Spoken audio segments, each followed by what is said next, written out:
নমস্কার বন্ধুরা, education culture YouTube চ্যানেলে তোমাদের প্রত্যেককে স্বাগতম। তো তোমাদের যারা তোমরা ম্যাকাউট অর্থাৎ Maulana Abul Kalam Azad university of technology west বেঙ্গলের আন্ডারে তোমরা যারা বর্তমানে ইভেন্ট সেমিস্টার যথাক্রমে সেকেন্ড, ফোর্থ, সিক্সথ, এইট বা 10th সেমিস্টারে পড়াশুনো করছো, তো তোমাদের একটা প্রশ্ন কিন্তু বারে বারে তোমরা করছো যে দাদা আমাদের তো এক্সামিনেশন শুরু হচ্ছে 27 তারিখ থেকে, ফলে আজ 21 তারিখে দাঁড়িয়ে আমাদের হাতে এক সপ্তাহখানেকও সময় নেই। তো এই পরিস্থিতিতে দাঁড়িয়ে তুমি বলতে পারবে যে ফার্স্ট ইয়ারে অর্থাৎ ইভেন্ট সেমিস্টারের ফার্স্ট ইয়ারে কোন সাবজেক্টে সবথেকে বেশি ব্যাকলগ আসে স্টুডেন্টদের এবং কেন আসে? তো দেখো, যদি ব্যাকলগের কথা বলি তো ম্যাকআউটের ফার্স্ট সেমিস্টার স্টুডেন্টদের সবথেকে বেশি যেটা ব্যাকলগ আসে সেটা কিন্তু ফিজিক্স সাবজেক্টে কিন্তু ব্যাকলগ আসে। তোমরা জানো, যদি অন্যান্য সাবজেক্টের সাথে ফিজিক্সের তুলনা করা হয় তাহলে সেই তুলনা করা কখনোই যুক্তিযুক্ত নয়, কারণ ফিজিক্স সাবজেক্টটা হচ্ছে একটু আলাদা ধরনের, যেখানে শুধুমাত্র বেসিকটুকু যদি তুমি পড়ে যাও সব সময় কিন্তু সেখান থেকে প্রশ্ন আসে না। ফিজিক্স সাবজেক্টটি কমপ্লিটলি একটা নিউরো থিওরিটিক্যাল সাবজেক্ট। নিউরো মানে নিউমেরিক্যাল এবং প্লাস থিওরিটিক্যাল, এই দুটোর কম্বিনেশনই কিন্তু ফিজিক্সের মধ্যে থাকে। ফিজিক্সের এমন কিছু কনসেপ্ট থাকে যেখানে কিন্তু দুটো বা তিনটে ইউনিট তোমাকে ভালো করে জানতে হবে। যেমন ধরো রোটেশনাল মেকানিক্সের কোনো প্রশ্ন যদি থাকে সেখানে তোমাকে কিন্তু নিউটনস লস জানতে হবে, ঠিক আছে? তারপরে তোমাকে সেন্ট্রিফিউগাল ফোর্স জানতে হবে, গ্র্যাভিটেশন জানতে হবে। তো এই সব সাবজেক্টগুলো মানে ইউনিটগুলো জেনে তারপরে তুমি কিন্তু রোটেশনাল মেকানিক্সের কোশ্চেন সলভ করতে পারবে। তো ওই জন্যেই কিন্তু আরও একটু কঠিন হয়ে যায়। নিউমেরিক্যালের ক্ষেত্রেও তাই, দুটো তিনটে ইউনিট থেকে একসাথে কিন্তু নিউমেরিক্যালের প্রশ্ন তৈরি হয়।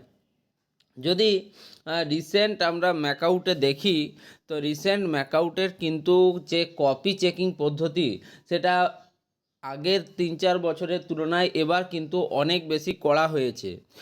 এবং এই তোমাদের কপি চেকিং প্রসেসের মধ্যে তোমাদের কিন্তু খুব বেশি নাম্বার পাওয়ার স্কোপটাও তারা রাখছে না। তারা বলছে যে যেটুকু তুমি ঠিকঠাক লিখবে সেইটুকুই তোমাকে নাম্বার দেওয়া হবে।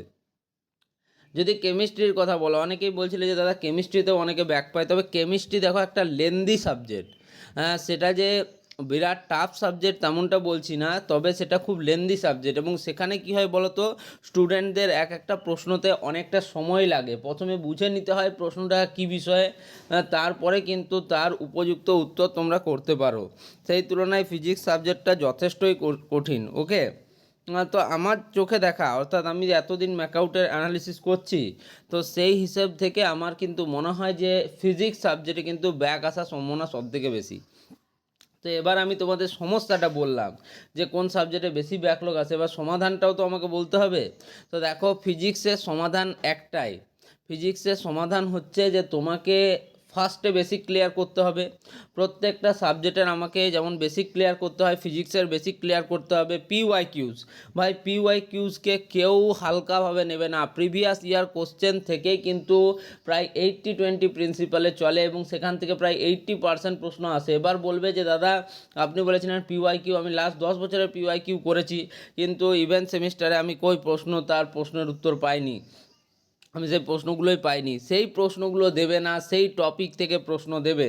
আমি তোমাদেরকে বারবার বলছি, তোমরা ভাবো না প্রিভিয়াস ইয়ারে যে প্রশ্ন এসেছিল সেই প্রশ্নটাই এই ইয়ারে আসবে, সেই প্রশ্নটা কখনোই এই ইয়ারে আসবে না। তবে তার সমতুল্য বা কাছাকাছি যেগুলো আছে সেখান থেকে কিন্তু আসবেই আসবে, এটা একদম 100% গ্যারেন্টি। ওকে, তো এই জিনিসগুলো একটু মাথার মধ্যে বসিয়ে নাও। আচ্ছা, তো তোমাদেরকে কি বললাম যে ফিজিক্স সাবজেক্টে কিন্তু সবথেকে বেশি ব্যাকলগ বা সাপ্লি আসে, এবং সেটা ক্লিয়ার করার জন্য সবার প্রথমে বেসিক ক্লিয়ার করতে হবে। নেক্সট হচ্ছে তোমাদের পিওয়াইকিউ সলভ করতে হবে, এবং 3 নম্বর হচ্ছে মক টেস্ট কিন্তু তোমাদেরকে দিতে হবে। যারা যত বেশি মক টেস্ট দেবে তত বেশি কিন্তু তারা এগিয়ে থাকবে। মক টেস্ট তুমি নিজেও প্রিপেয়ার করতে পারো। প্রিভিয়াস ইয়ার কোশ্চেন দেখো, প্রত্যেকটা ইউনিটের শেষে যে কোশ্চেনগুলো থাকে বইয়ের, সেগুলো নাও এবং সেগুলোকে বসে বসে সলভ করো পরীক্ষার আগে। সেটাকেই মক টেস্ট আকারে তোমাদের হয়ে যাবে। তার জন্য কোনো পেইড কোর্সেস কারো নেওয়ার প্রয়োজন নেই। ওকে, তো এরকম করলে আশা করি না আর কোনো প্রবলেম তোমাদের হবে। তোমরা খুব ভালোভাবে পরীক্ষা দিও, সুন্দরভাবে পড়াশুনো করো। ধন্যবাদ।